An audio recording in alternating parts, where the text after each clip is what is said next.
obvious that this is a fairly mature audience, so a lot of the things I'm going to talk about you've already heard. We've already talked a lot about culture and journey, and that's what I'm going to speak to here. By the way, if you go out to Google and Google's continuous improvement, CI, the last time I Googled CI, I got 18 million hits. So what that tells me, and I'm sure Tom will confirm this, there's a million different ways to do this. And the most important thing to me, sharing my journey with you, or our journey with you, is that you understand that your journey is probably going to be totally different than anybody else's. There's a lot of basics out there, but there's a million different ways to do this. We build our continuous improvement system by cherry picking people like steel cases. As a matter of fact, you're going to see where we have duplicated the nerve center. We've been on the lean journey for a little bit more than 10 years. We don't have any one customer cold forming that represents more than 8% of our business, and we don't have any one market in our business that represents more than 20%. As global leaders in industry, we supply not only Steelcase, Boeing, Caterpillar, John Deere, and folks like that. What that does for us is lets us go around and cherry pick best practices. So I don't consider us a world-class company. If you cherry pick something from me today, then you've got the right idea and you know how to go forward building your continuous improvement system, assuming that you need to make improvements to the ones you have. It's all about the leader. It's all about the leader. It's all about the leader. The one rule that I strongly embrace are the people watch what the boss watches. If you watch continuous improvement, people are going to watch continuous improvement. And I'm going to prove that. Let's get into this thing called continuous improvement. We've already talked about this concept of journey. I can assure you that continuous improvement is a journey. We've been doing this for a little over 10 years, and we just keep working at getting better. If you're going to be serious about embarking on continuous improvement, you have to continually improve your continuous improvement program, just like any other process in your plant. We stop every year and take a look at what's working and what's not. In a few minutes, I'll show you a chart of all the improvements that we've made over the past 10 years. There have been many. So I would tell you that an effective continuous improvement program really depends on culture. What is culture? We discovered it by mistake. We had some success with our CI program early on. We didn't realize that we were creating a culture. We learned it the hard way by working with other global OEMs. But if you haven't started a continuous improvement program, or you want to improve your continuous improvement program, I strongly suggest that you embrace this concept called culture. I would tell you that our definition are the values that we use to make decisions. And let me give you an example. If Sue and I are having a discussion about our faith journey, we're going to be talking about biblical concepts. And if you think about that for a minute, you can probably envision the kind of things that we're going to talk about, right? That evening, if Jim and I go out to Ruby Tuesdays and start having beers, what do you think we're going to talk about? Football. And other subjects. The difference in the values that Sue and I share about our faith journey are probably very different than the values that Jim and I are going to share about our discussions over beer about football. Those values are what guide those decisions. And I would submit to you that the values that you establish in your business guide your continuous improvement journey. It's the values that you use to make decisions. So what are the keys to culture? We said it yesterday. Management has to lead. This is where the rule that people watch what the boss watches. I have given this presentation countless times at professional trade shows and PMA and FMA. I typically have bright young engineers or managers come up to me and go, I believe in what you're saying, but I can't get it started in my company because the president or the vice president of operation doesn't buy into this. How do I do it? If you want to know the answer to that question, you'll have to see me after a while. The point is, if management doesn't buy into it, it won't go anywhere. So if you're part of management in your company and you want to improve CI or start CI, you got to do this first. Secondly, employees have to have ownership. How do you give employees ownership in your company? There's a lot of different ways to do it, but I can tell you how we do it at Rollform. We have a bonus program in our company that everybody participates in. It's based on scrap reduction, supply reduction, and profitability. We have an algorithm that we run against our financials every month. We collect that contribution to the pool on a quarterly basis, and we pay a steps bonus to every employee in our company every quarter. They know that, and they see it, we post it on monitors in our break rooms, and can see how the bonus pool is building up. They pretty much know how many people are going to participate in it because they have to be a full-time employee, and they can pretty much figure out what the bonus is going to be. Last quarter, we paid out $1,500 per person to 320 people in our company. That's how successful this gain sharing has been for us. And they know that. It has some other effects.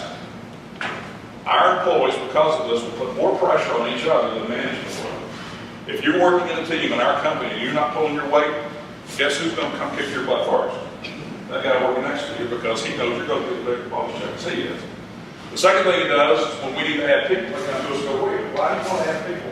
We can get the work done, you don't need to add people, because they don't increase the denominator of the algorithm, right? Make sense to you? Guys, I am not a smart guy. This is not rocket science. It's just good old basic common sense. It works. Prove it to you. Tools. We're going to show you some tools in a few minutes that we use. You got to keep them simple. Anybody in here know the KISS principle? Know what it stands for? Keep it simple, stupid. Yeah.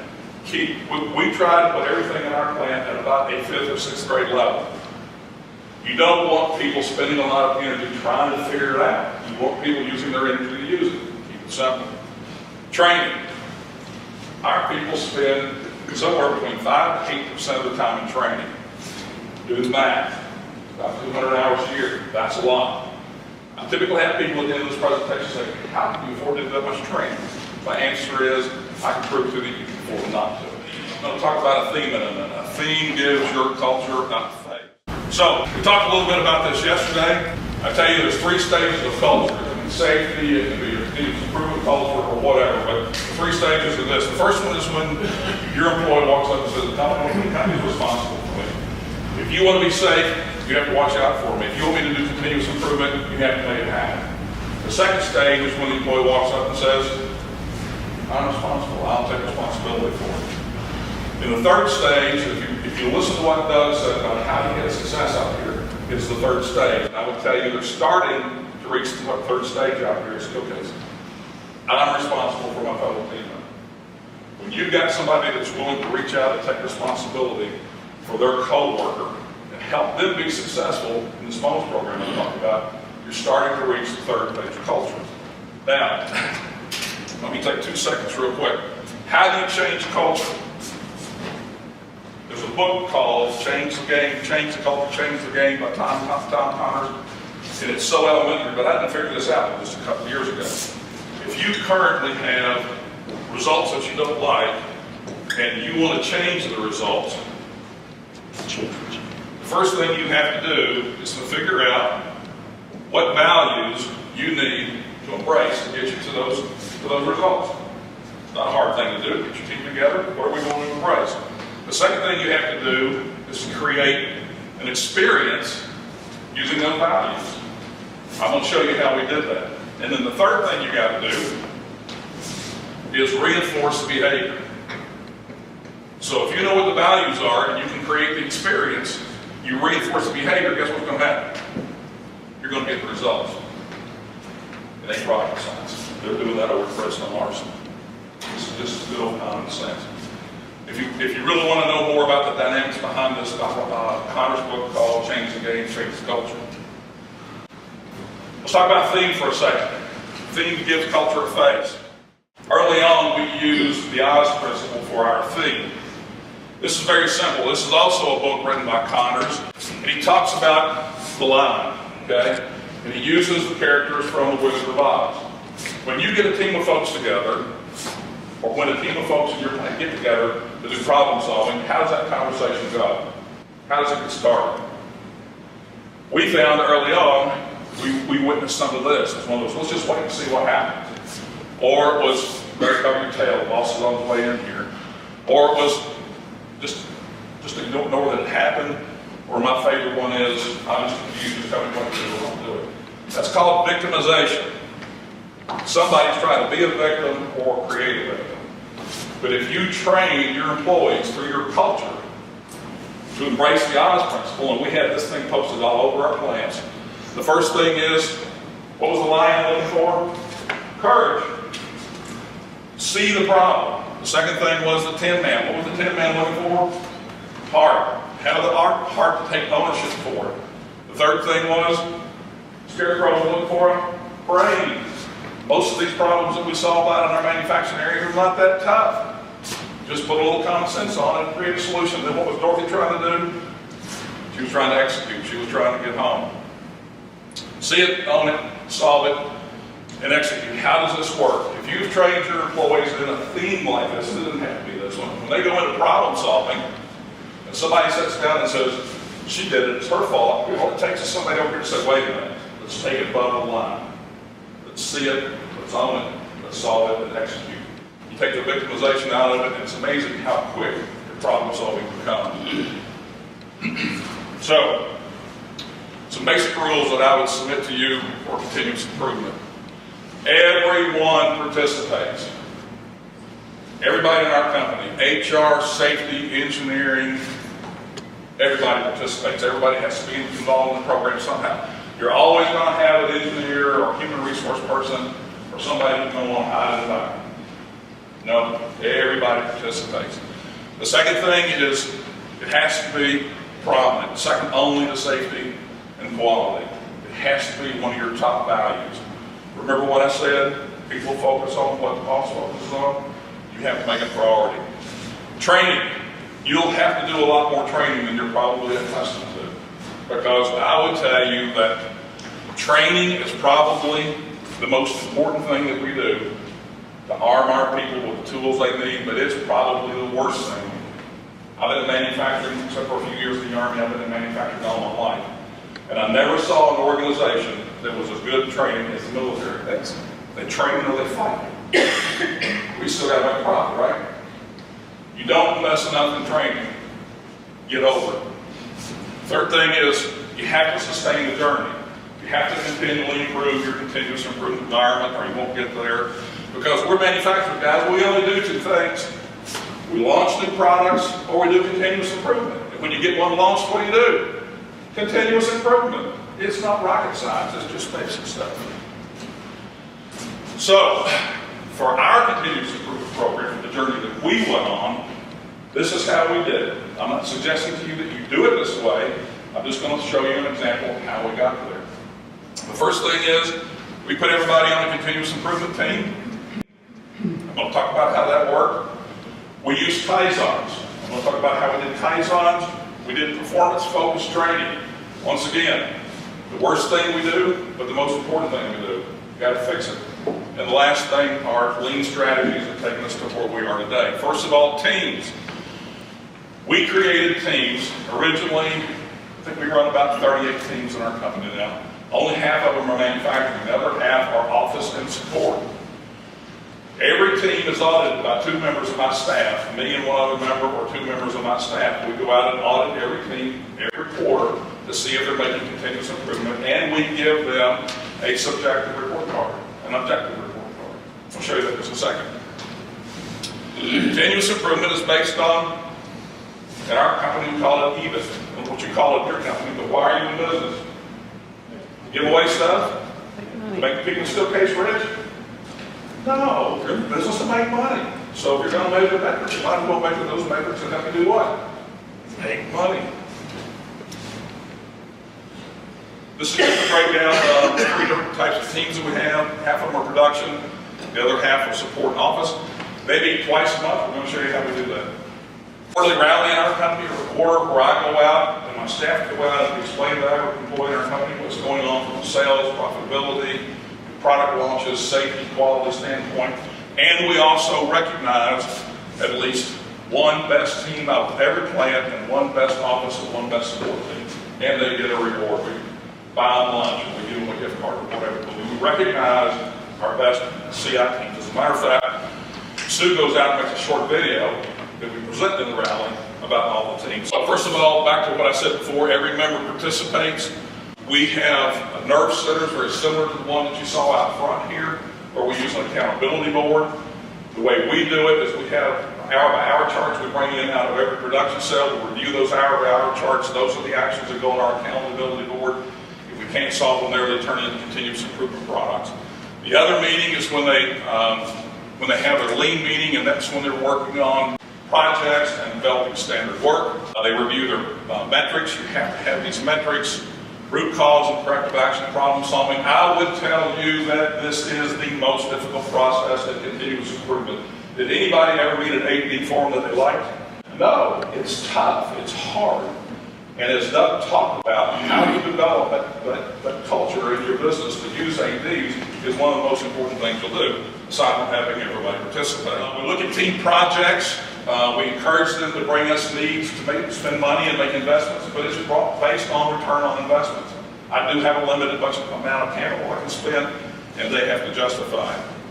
For the audits I've already talked about, the audit reports that measure the effectiveness of our teams, and rewarding the best teams every quarter. That's how the teams work. I'll show you a few tools for that in just a minute. Kaizens, we use Kaizens. We started Kaizen for 3 day long because the first day we had to train people on the tools you use to do it in effective Kaizen. We've done so many of them now, we don't do that training. We can do a Kaizen in a half a day now. And if your culture develops, you should be able to do that.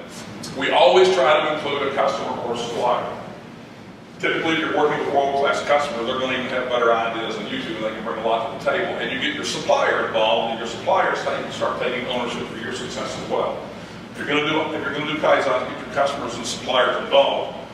Our goals are to find correct safety issues, obviously analyze for waste, create a current and a future state. I thought Doug did a real nice job of showing you that when he laid out how his plant started, where it was today, and where he wanted to take it.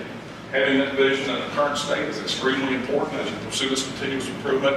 And then we're always looking to decrease scrap. We buy a lot of metal in our company, and scrap is very important since it represents more than half of our cost. Results, a more efficient work cell, dramatic productivity improvements. Anytime that we're doing CI audits, we see a CI team that's not seeing the kind of effectiveness we're accustomed to, we go out and do a Kaizen. So, performance-focused training. This thing I keep talking about, training. The worst thing to do, the most important thing to do, how do you improve it? Well, we did, first of all, we do STEPS training. Successful team member provides satisfied customer. That's the acronym for our bonus.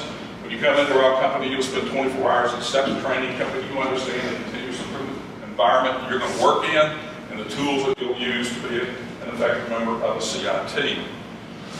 We do all kinds of technical training. 4 years in, we learned that we had missed one of the most basic concepts, and that's that most of our first-line leaders had never been exposed to leadership training.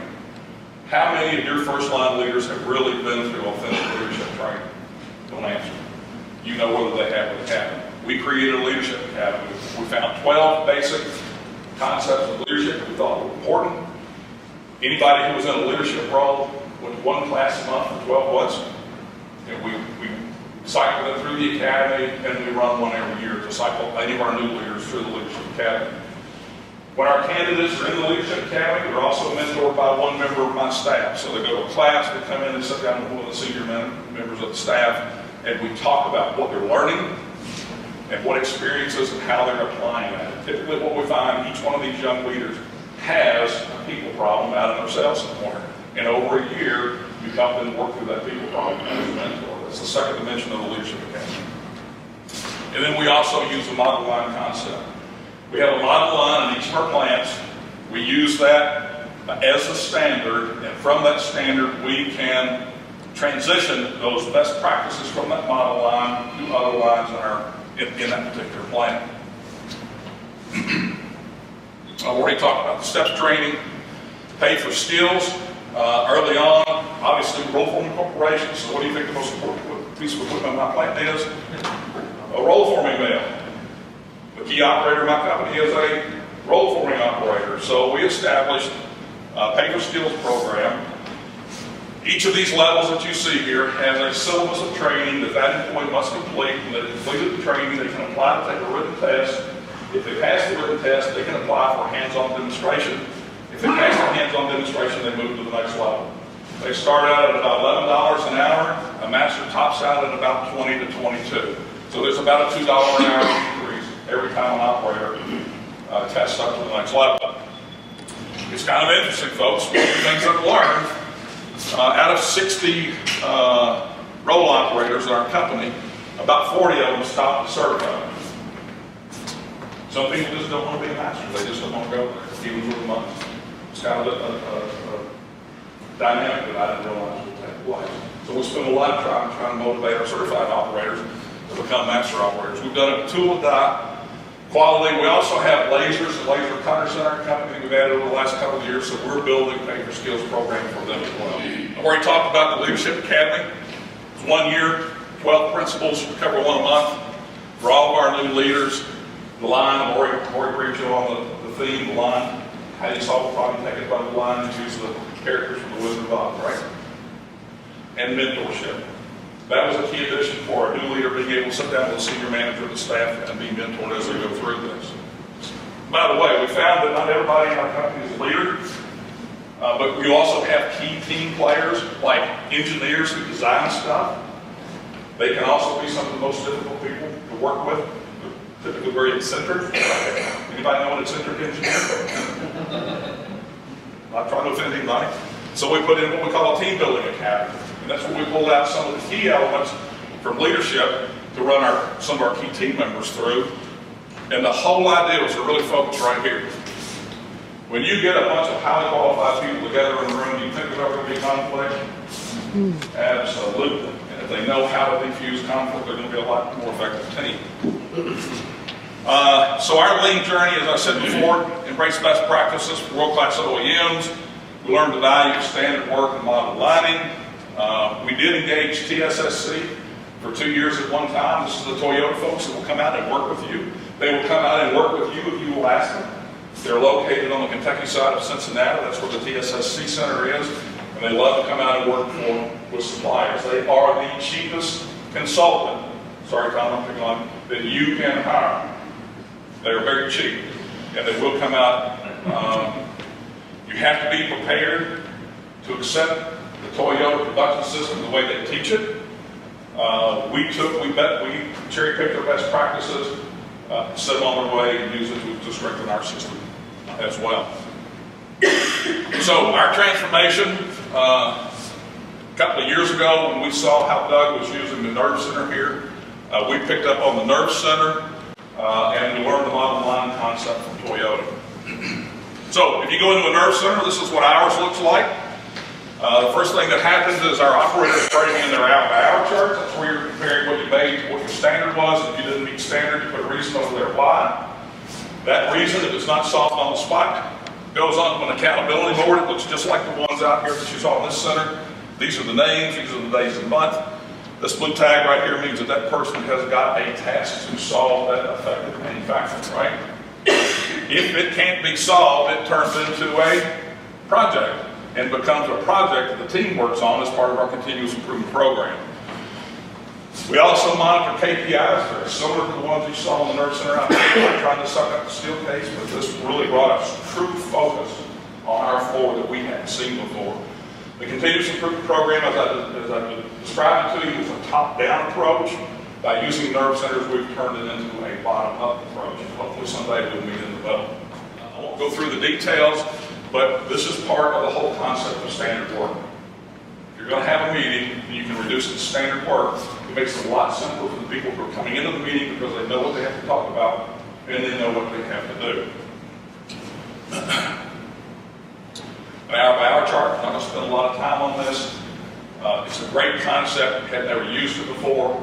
This is what brought focus to the floor. If you have ongoing processes and you're not using hour-by-hour charts, I would encourage you to seriously consider it. Once again, we'll spend a lot of time on it, which is like the one that Doug has out here in the Nerve Center when you come in the plant. I tell you what, when you put people's name on a wall and you record whether or not they come to a meeting and you hang a tag up there that says they have an action, you think they get focused? What did I tell you the golden rule was? The people what? Watch what the boss watches. If you don't write down anything else, write that down. This is the second, the meeting agenda for the CI team. They meet twice a month. First meeting of the month, they look at the projects. We require every team to finish one project a month and then have one 5S project. So we have 4 projects to do in a quarter. We look at it on a quarterly basis. 1 month, To a quarter, they got to do 3 projects and 1 finance. And it's on that project board that I showed you, it's posted on the wall in the nurse center. In the second meeting of the month is when they review the metrics from the previous month. And what do you think they're looking for? Improvement. From 1 month to the next in those metrics. And if we don't see improvement from 1 month to the next, what do you think we do? Fire people. We do root cause corrective action, right? We drag out that AD. And that motivates people to solve problems and get the job done. It works. I wouldn't have believed it 10 years ago. Lean production, team standard work. These are the forms that we've used. I won't spend a lot of time on them. They work for us. By the way, you're welcome to have any of this material that you want. You can see me or Sue. We'll be glad to send it to you. We've already done the work to create these forms, and if they would work for you, or you take them and use them to design something that works for you, you're welcome to have it.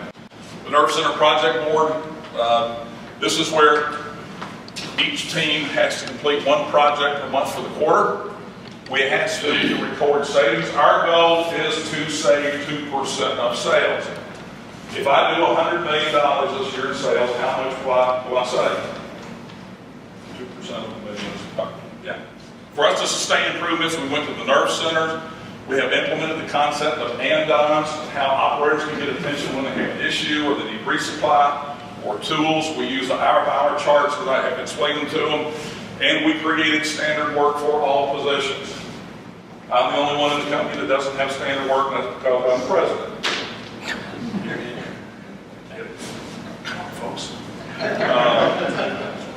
So our operators, our team coordinators, our group leaders, our plant managers have standard work. That doesn't mean that's all they can do. It's just a standard list of things that we need for them to go out and check on and follow up on every day to make sure that this works. And it works. Standard work works. So, I said that we have made a lot of improvements over the years to our continuous improvement program. Here's just a brief list of some of them. Leadership. I talked about benchmarking. You can't do too much benchmarking. We encourage our employees to go outside of our company to benchmark with suppliers or anybody they can find. If you have a supplier or a customer that comes into your plant, encourage your employees to talk to them and give them credit for benchmarking. That's what we do. You can learn a lot from your customers and your suppliers. Brainstorming activity. What happened back in 2009? Did anybody not get hit by a recession back in 2009, 2010? Well, right? In January, we stopped our CI program and said, no CI this month. All we want you to do is to sit around and brainstorm ideas for cost reduction. They came up with $450,000 in 1 month. And we graded them. Ideas that could be implemented immediately, all the way to ideas that took an investment and took more than 90 days. There were 9 levels. Almost $400,000 in the first level and implemented immediately. Blew me away. I learned 2 lessons from that. One is, I don't care how good your continuous improvement program is, you're always creating low-hanging fruit. You got to stop and go pick it. As good as you get, you're going to have low-hanging fruit. You create low-hanging fruit by the very nature of the CI program. Stop once a year and go pick it. The second thing I learned is we stop in January every year and go pick our low-hanging fruit. In January, we don't do all this other stuff. We just do brainstorming for cost reduction. Works. So lessons learned.